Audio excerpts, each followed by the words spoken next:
শনিবার আর মঙ্গলবারের রাত মানেই ভয় পাওয়ার রাত। কথায় আছে মানুষ মরে কিন্তু প্রেম মরে না। সত্যিকারের ভালোবাসার কাছে মৃত্যুও কিছু করতে পারে না। তাই তো তারা দুজনে অনেক আশা আকাঙ্ক্ষা নিয়ে মরেও আজও বেঁচে আছে নতুন জীবন খোঁজের জন্য। ঠিক কি এমন ঘটেছিল, এরকমই এক ঘটনা তোমাদেরকে শোনাবো। নমস্কার দর্শক বন্ধু, গোস্ট ফাইলসের আজকের মঙ্গলবারের এপিসোডে সবাইকে জানাই অনেক স্বাগত। আজকের এপিসোডটি পাঠিয়েছেন ব্যান্ডেল থেকে রাহুল বড়াই। রাহুল বড়াইকে অনেক ধন্যবাদ জানাই গোস্ট ফাইলসের একটি সত্যি ভৌতিক ঘটনা লিখে পাঠানোর জন্য। তো তোমরাও ঘটনা শোনো, কি এমন ঘটনা ঘটেছিল যে মরে গিয়েও ভালোবাসা আজও পৃথিবীতে বেঁচে আছে। তো চলো বেশি কথা না বাড়িয়ে চলে যাব সরাসরি ঘটনাতে। এখন আমি রাহুল বড়াইয়ের লেখা গল্পটি তোমাদের কাছে উপস্থাপনা করছি। ঘটনাটি শুনেছি আমাদের ব্যান্ডেলের মসজিদের মুয়াজ্জিনের কাছ থেকে। তার নাম হানিফ, বয়স 40-এর মতো হবে। সে চাকরি সূত্রে খুলনায় থাকতেন। তার বাড়ি বাগেরহাট জেলার চিকলমারি থানার কালকিনি গ্রামে। প্রতি বৃহস্পতিবার আসত নামাজ শেষে গ্রামের বাড়িতে যান এবং শনিবার জোহরের নামাজ আমাদের মসজিদেই পড়তেন। মূল ঘটনায় আসি। দিনটি ছিল সেই দিন বৃহস্পতিবার, পূর্ণিমার রাত। এমনিতেও আমাদের ধর্মে পূর্ণিমা অমাবস্যা বলে কোনো শব্দই হয় না, তাও দিনটি ছিল পূর্ণিমারই রাত। আমি খুলনা থেকে রওনা দিলাম বিকেল 6টায়, ঠিক 6টায়। আমাদের সদর থানায় পৌঁছাতে রাত 9টা বেজে যায়। সেই দিন সদর থেকে আমার বাড়ি আরও 20 মিনিটের পথ। কোনো গাড়ি না পেয়ে একটা মোটরসাইকেল ভাড়া করি। শেষমেশ মোটরসাইকেল করে বাজার পর্যন্ত আমি আসি। এর পরের রাস্তা ভাঙা ও কাদা থাকায় গাড়ি আর যেতে পারবে না বলে তাকে ছেড়ে বাজারে যখন পৌঁছাই সময় তখন রাত 9:50, মানে আর 10 মিনিট বাকি 10টা বাজতে। বাজার থেকে আরও 3 কিমি দূরে আমার বাড়ি। বাজারে কোনো দোকান খোলা ছিল না। আকাশ তখন একটু মেঘলা থাকায় বেশ অন্ধকার লাগছিল চারদিকটা। আমার কাছে একটা 2টো ব্যাটারি টর্চ লাইট ছিল। আমি সেই নিয়েই হাঁটতে লাগলাম। যেহেতু আমার সাথে কোনো লোক ছিল না, আর গ্রাম মানেই রাত 10টা মানেই অনেক রাত।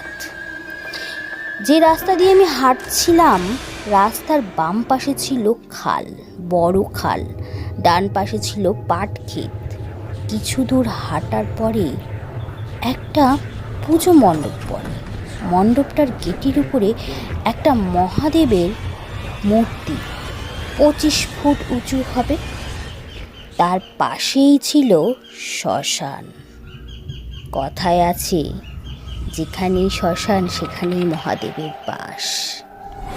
শ্মশানটার দিকে যখন তাকালাম মনে হলো কেউ যেন একটা ওখান থেকে দৌড়ে আসছে আমাকে ধরবে বলে। আমি কিছুই দেখছি না, কিন্তু মনে হচ্ছে কেউ বুঝি আমাকে দেখছে, অনুসরণও করছে। আমার পেছনে বুঝি কেউ আসছে। প্রথমেই কিছু মনে হলেও পরেরগুলো ভুল হতে থাকে। কিছু দূর যাওয়ার পরেই পাশের খালে একটা নৌকা দেখে একটু বুকে জল আসলো, সাহসও পেলাম। নৌকায় লাইট মারি, কিন্তু কোনো সারা শব্দও নেই, আর কেউ আমার লাইটের আলো দেখে উত্তেজনাও করলো না।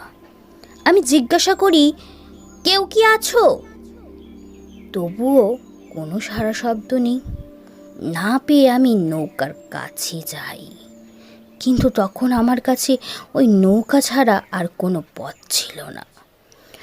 নৌকার পাটাতনে লাইট মারি। ভেতরে যাকে দেখেছিলাম তাকে তো আমি চিনি, নাম তো গফুর। গফুরকে বললাম, কী রে, তুই এত রাতে এখানে কি করিস? গফুর বলল, আমি না থাকলে আপনাকে কে পার করাতো? আমি হতবাক হয়ে গেলাম।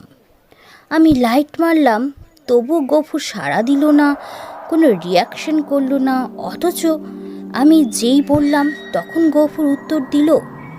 ব্যাপারটা কি একটু আশ্চর্য মনে হলেও, যেহেতু গ্রামের পথ রাত 10টা মানেই অনেক বেজে যায়, তো সেই ক্ষেত্রে আমার একটু ভয় পাওয়ার মতনই হলো। এত রাতে কথাটা শুনে আমি ঘড়িতে তৎক্ষণাৎ সময় দেখি, ঠিক 1:55। আমি যেন আকাশ থেকে পড়লাম উধামে। এত সময় তো হতে পারে না, আমি কি 3 ঘন্টা ধরে হাঁটছি নাকি?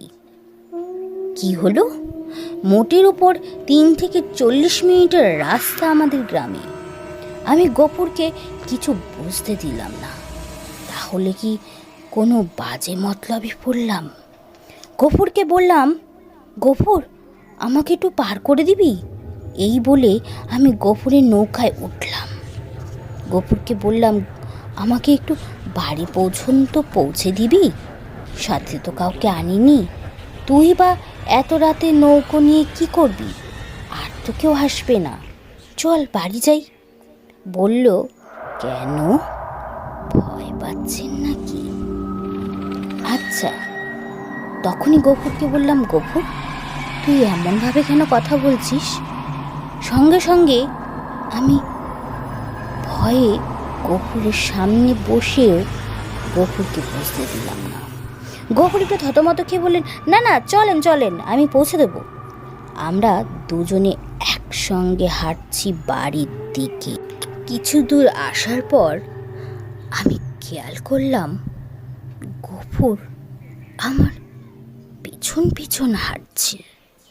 কিন্তু তার আগে আমরা দুজনে অনেক কথা বলেছি। হঠাৎই ঘুরে দেখছি পাশের জন যার সাথে কথা বলছি সে আমার পেছনে। সামনে একটি কবরস্থান পড়ে। সেই কবরস্থান পড়তেই সামনে গিয়ে একটি লাইট মারলাম। কবরের দিকে দেখি একটি মেয়ে কাপড় পরে চুলগুলো ছেড়ে দেওয়ায় ভেতরে দাঁড়িয়ে হাত দিয়ে ইশারায় আমাদের ডাকছে। মেয়েটিকে দেখে আমি আর কিছুই বলতে পারছি না। অনেকক্ষণ পর আমি রিমাইন্ডার করি, আমি তো মেয়েটাকে চিনি, আমি তো ওকে চিনেছি, ওর নাম তো ময়না। গফুরকে আমি সঙ্গে সঙ্গে বলি, ময়না না? সাথে সাথে শরীরটা আমার কেঁপে উঠল। সঙ্গে সঙ্গে মনে হলো ময়না যেন আমায় বলছে, দাদা, অনেক অনেক কষ্ট পেয়েছি, অনেক কষ্টে বুকের ভেতরটা যেন ফেটে যাচ্ছে, একটু সাহায্য করবে আমাদের? এই কথা হঠাৎ শুনে আমি আমার নিজের কানে, সঙ্গে সঙ্গে শরীর যেন আর থাকলো না মাটির উপরে দাঁড়িয়ে। সেই পাশ ঘুরিয়ে দেখি হঠাৎই গফুর নেই। আমি একটা চিৎকার দিয়ে দৌড়াতে দৌড়াতে সামনে গিয়ে অজ্ঞান হয়ে পড়ি। বাড়ির লোকজন আমাকে তুলে নিয়ে মাথায় জল দেয়। সব কথা বলায় জানতে পারি গফুর ও ময়নার মধ্যে একটা সম্পর্ক ছিল। গফুর মাঝির কাজ করায় ময়নার বাবা একটু প্রভাবশালী ছিল। তাদের সম্পর্ক মেয়েটির পরিবার মেনে নেয়নি, তাই মেয়েটি সুইসাইড করেছে। গফুরেরও আর খোঁজ পাওয়া যায়নি। কিন্তু পরে বুঝতে পারি গফুরও আর বেঁচে নেই। তো ফ্রেন্ডস, ঘটনাটি তোমাদের কেমন লাগলো চাইলে কমেন্ট করে জানাতে পারো। একটি লাইক, একটি সাবস্ক্রাইব আশা করতেই পারি তোমাদের কাছ থেকে। তোমরাও চাইলে এরকম ঘটনা লিখে পাঠাতে পারো। কোন ধরনের এপিসোড তোমরা শুনতে চাও সেটাও লিখে পাঠাতে পারো, কমেন্ট করে জানাতে পারো আমাদের কাছে। ততক্ষণে তোমরা তোমাদের ঘটনা লিখে পাঠাও আমার কাছে। আর আমি ফিরে আসছি নেক্সট এপিসোড নিয়ে আগামী শনিবার। ভিডিও কেমন লাগলো অবশ্যই জানিয়ে।